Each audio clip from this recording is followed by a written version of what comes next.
زي موت ملأختي أبقالسي أنصار عمستي بيرك ألم فسها راديو إيرنا ناقة دمت إيرتراويان أبشحن 942 نتبجكانيون أبلع لدك سب زوردو بدلن مودادري زي نبرو سرعات ناس جرمن زي قونة أو تقامو زلع على تعداد غريداز سمو من قصقاس تفتير نبرا ازي أب يونيفرسيتي مونيك بزمهارو وحدات جنكا عبر أزي نبرو من السياس تفتر من قصقاس أب أوانو علامو خيساق عن تتقوطيكوا علامون أبالاتون كومون سمت من قصقاس أب تاريخ جرمن بخبري يتكاسن يخبرنا له نتن من نقاحن تبقصون أنصار سرعات نازن جقونون زقبر من قصقاس بوانا نتزمر حزنورو صوفي شولن هان شولن استبهلو أحوات ممهرتومن كمون ناي فلسفنان موسيقان ممهروم زنبرة بروفيسور كورت ورنيوم بررت صحفات بمدلاون مزرقحن كأيوم قوسقوسات مكيادن مربباتهم أم معباين زنبرو قداميتي براريت ورقة عدات غريدا أزز سعب كتصمو زخل تحستو نبرا بحد حلافنت زي سمعو أبس المات شمم سرعات كتمرح أزيو زحزنيو انت خونا ولا حدا خواناكوا نحنا خونا دقنا بخمزز أمسل سرعات كتشقونيو زبل قمت عين برنان أموخا درقا معالتاو خبهال بزقل درجة أبس حيك أتري قتلت عمت چكانن قبنن كفتسم من حسيبو يفلت إذن بقر كابسقتا بلشونان فرحن ناي حبرتسب زمنجون زفتقرنيو كابتو ود سب زوننو زعابي مسل حدا ولقاو حرنتيو إذا حرنت سخاء واقا زحاتتيو زخون زيقا ناي زهاجر كوننو زقباء مسل دمايو كم تتصحفن قد أمن قويت زبلو إذا هزبي زحزن هزبيو مغنياتو قبل الخلقوت هزبتات نزوردن زفت أمن بدل دقفو هيبيو إذا حجة خمجق الناس قلت زلو قبل علي سلاموينن جزاء رسوم كلاخولو زي كولون زفت أم بدلات أب متأي كبير سعبين حطون حيزول نخمتيو عمت نمخنان أنصار عمت نمل علن كالوت سبات كجمرو لنا نتبن تداخوينا بعلنا نخنجمرو تبعات نسئن تداخوينان بغطا أب تقانانا بزبانان كمتأنا مخانو مكن سابي دلي سلازم بقار حلافنت كنسكا من كنوصدن كمزقبا كم أبالات هايمونتاوي امنتات كردانا يقبا نتكبر فاششتوان بسقطان تحالفنايو دو كنبلون تزيكي إلنا تمليسو نعنخبل عنايو أبكا تماكلن زقات أما نايمن السياد قتلت مزكاري دلي بزي سرعات زقبر كل بدلات بسقطا ناي نفس وكفنا يتكبر مهلاو زي مرساع راديو إيرنا ناقة دمت إيرتراويان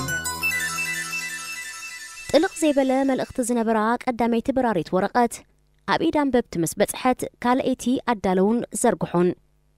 كم زد ما بلو إزنازي ناشنال سوشاليست زبلسنا حساب سمعت بزهب مداي نمردو زتسقمن ترقم زي بلون سلازخونا سمعت زهبن جيغانيو مخنياتو بتقلمات تسألئي بدلات كومون حاسوت سسرته فلسفنا سلازخونا نزخاء بعلو هتلر عم مصحفو زسفرو نمئمانو بزتسقم درجة سلطانو مأنت خدال دلن كتاتحن كبل تراي نشم بهالن مسلن هزب جرمن تتقيمو الليو بخمز خاء يك أو من يوم نزبلوم أب متفقن مسوارن كومون جرمناوين مهورات كابو بمهدام أب فقودو قدا قدي نبسوم كسورو غيريو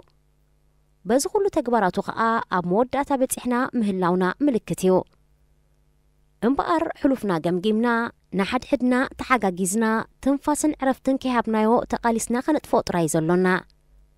كلنا مسن نحبر كأ أب نفاس تنتقلتلو زركب سرعاتيو سلازي حيالن قونت زمال أنسقم تخنوص ديقبا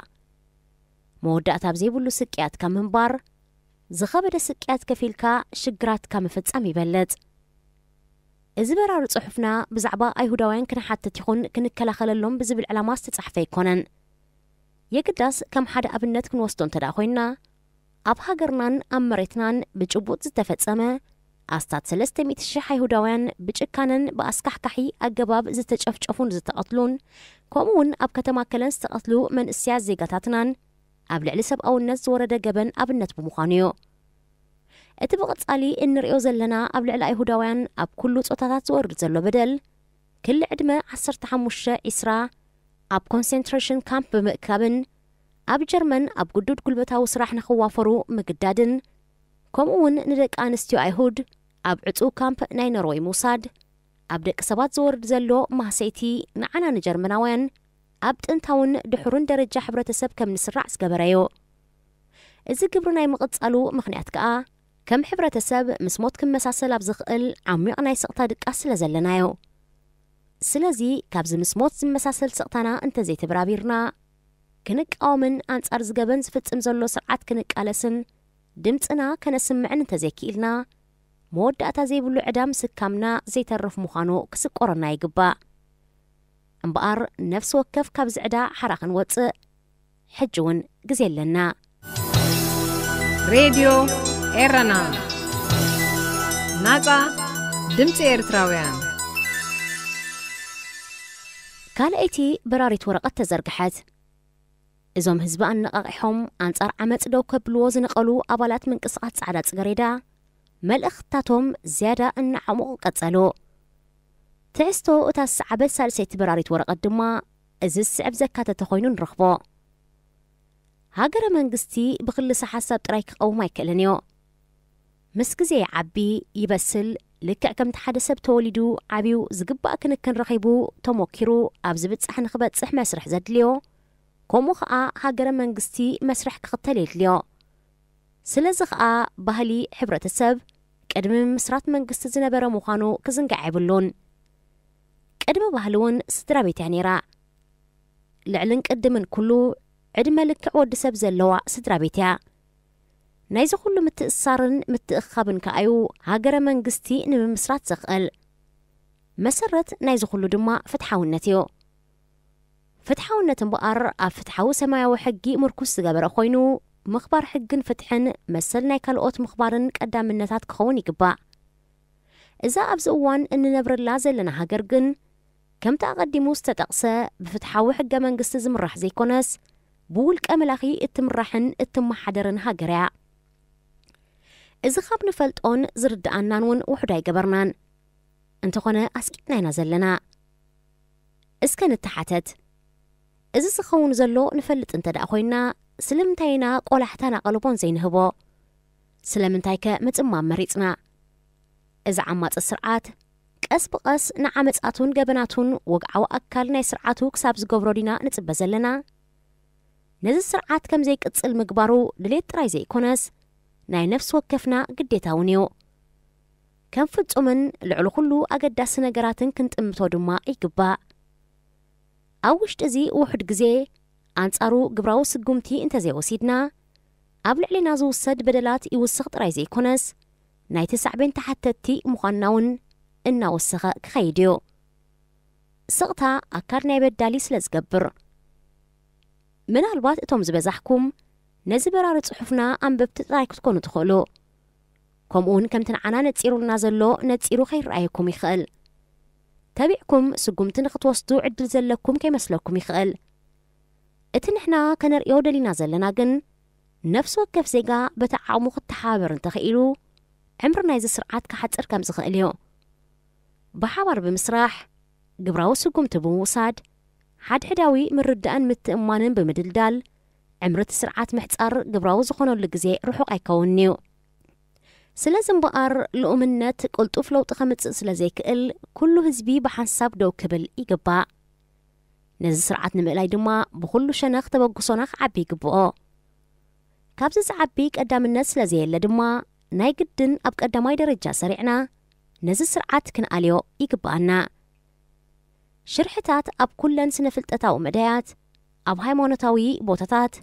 ኣብ ዩኒቨርሲታት ኮሌጃት ኣብ ላቦራቶሪታት ምርምርን መጽናዕታዊ ቦታታትን ቴክኒካዊ ቤት ጽሕፈታት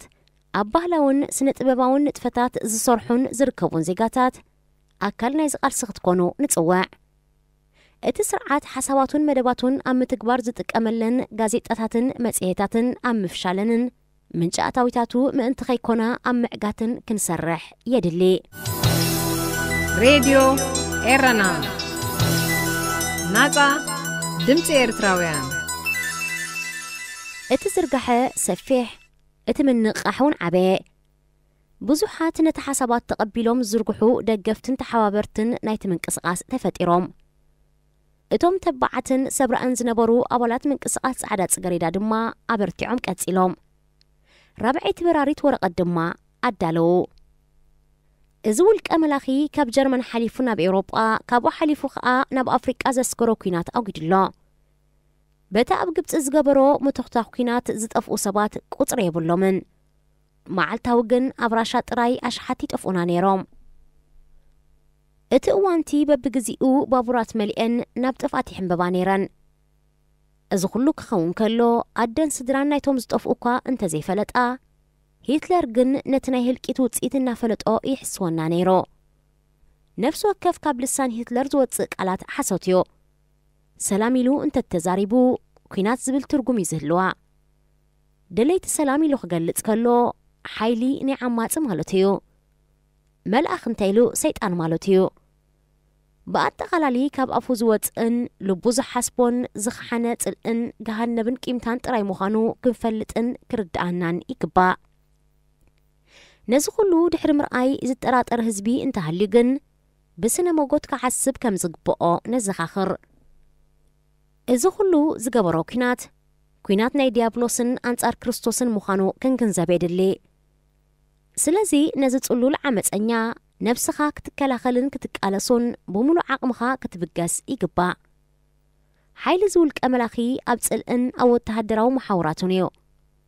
ስለዚ እዚ ሓድሽ ወለዶ መጻኢኡ ሰላምን ስልጣንን ረህዋን ክወርዶ ዝደሊ እንተደኣ ኮይኑ